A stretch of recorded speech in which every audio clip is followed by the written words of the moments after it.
नमस्कार। कभी सोचा है कि कोई फैक्ट्री उन चीजों की गिनती आखिर कैसे करती है जो अभी आधी अधूरी बनी है? आज हम एक बहुत ही क्लेवर तरीके के बारे में बात करेंगे जिसे बिजनेसेस इस मुश्किल लगने वाली प्रॉब्लम को सॉल्व करने के लिए इस्तेमाल करते हैं। तो चलिए इसे समझना शुरू करते हैं। ये सवाल वाकई बड़ा है ना? सोचिए, एक कार फैक्ट्री है, असेंबली लाइन पर सैकड़ों गाड़ियां हैं, पर कोई भी पूरी तरह तैयार नहीं। अब पीरियड के आखिर में फैक्ट्री अपने प्रोडक्शन को गिनेगी कैसे? यही तो वो पहेली है जिसे आज हम सुलझाने वाले हैं। और यहीं पर एंट्री होती है हमारे हीरो की, इक्विवेलेंट यूनिट का कॉन्सेप्ट। ये एक बहुत ही कमाल का तरीका है जिससे अकाउंटेंट्स इस पूरी उलझन को सुलझाते हैं और उस अधूरे काम को भी एक मतलब देते हैं। तो सीधे शब्दों में इसका मतलब ये है कि हम अधूरे प्रोडक्ट्स को कुछ पूरे बने हुए प्रोडक्ट्स के बराबर मान लेते हैं। ये एक तरह से सबको एक ही पैमाने पर ले आता है। यही वो आहा वाला मोमेंट है जो हमें पूरी तरह तैयार और आधे अधूरे सामान की तुलना करने की ताकत देता है। इस कॉन्सेप्ट की सबसे बढ़िया बात पता है क्या है?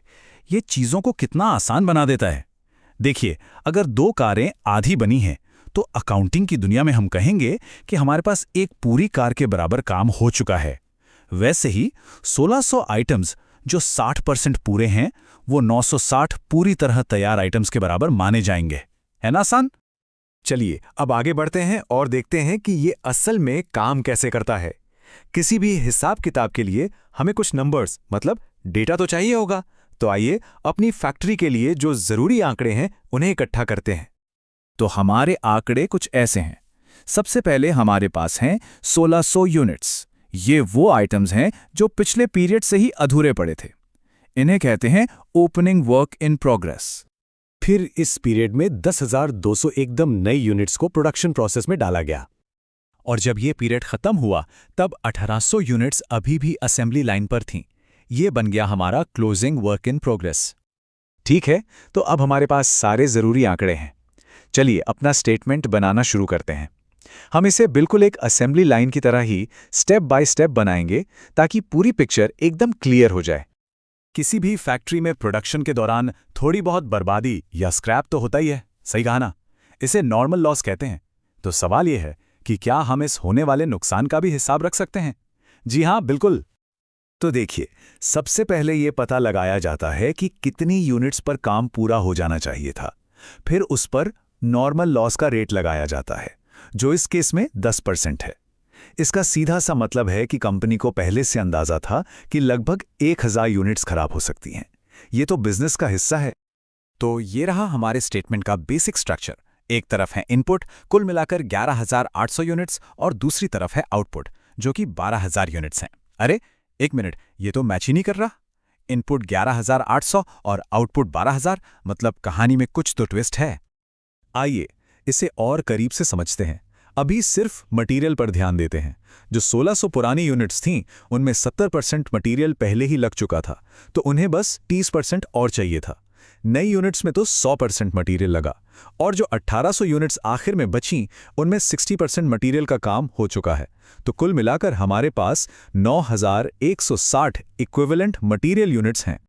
अब इसमें लेबर और ओवरहेड्स को भी जोड़ते हैं। एक बात पर गौर कीजिए, इनके परसेंटेज अलग अलग हैं। पुरानी यूनिट्स पर सिर्फ 40% और लेबर ओवरहेड का काम बाकी था, और जो आखिरी यूनिट्स हैं उन पर 40% काम पूरा हो चुका है। इससे हमें हर कैटेगरी के लिए अलग अलग इक्विवेलेंट यूनिट्स मिलती हैं। यही इस मेथड की खूबी है, ये हर लागत को अलग अलग मापता है।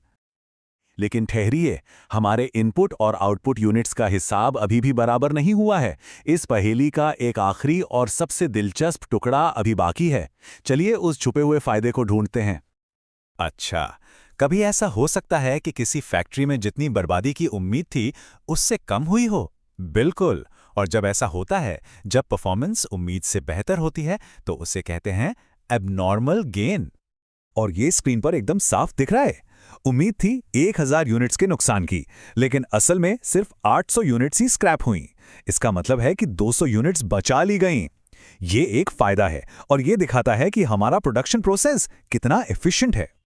तो ये एबनॉर्मल गेन कोई गलती नहीं, बल्कि एक पॉजिटिव नतीजा है।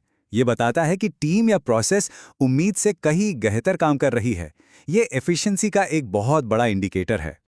और बस यहीं पर सारी कड़ियां जुड़ जाती हैं। हम अपने टोटल आउटपुट में से इस 200 यूनिट के एबनॉर्मल गेन को माइनस कर देते हैं। और अब देखिए, हमारे आउटपुट यूनिट्स यानी 11,800 अब हमारे इनपुट यूनिट्स 11,800 से एकदम बराबर हैं। स्टेटमेंट हो गया पूरी तरह से बैलेंस और हमारी पहेली सुलझ गई। तो हमने क्या क्या सीखा? हमने देखा कि ये स्टेटमेंट कैसे आधे अधूरे काम को एक वैल्यू देता है, कैसे ये मटेरियल और लेबर जैसी लागतों को अलग अलग ट्रैक करता है, और ये कैसे अंदाजे वाली बर्बादी को नापता है और साथ ही साथ छिपी हुई एफिशिएंसी को भी सामने लाता है। कुल मिलाकर ये किसी भी पीरियड के प्रोडक्शन की एक सच्ची और पूरी तस्वीर पेश करता है। और ये सब हमें एक बहुत ज़रूरी सवाल पर लाकर छोड़ता है। अब जब किसी बिजनेस को अपने प्रोडक्शन की असली लागत इतनी सटीकता से पता चल जाती है, तो वो इस जानकारी का इस्तेमाल कैसे करेगा? क्या वो अपने प्रोडक्ट की कीमतें तय करेगा, या प्रोडक्शन प्रोसेस को और बेहतर बनाएगा, या कुछ और? यही जानकारी तो अगले बड़े फैसलों की नींव रखती है।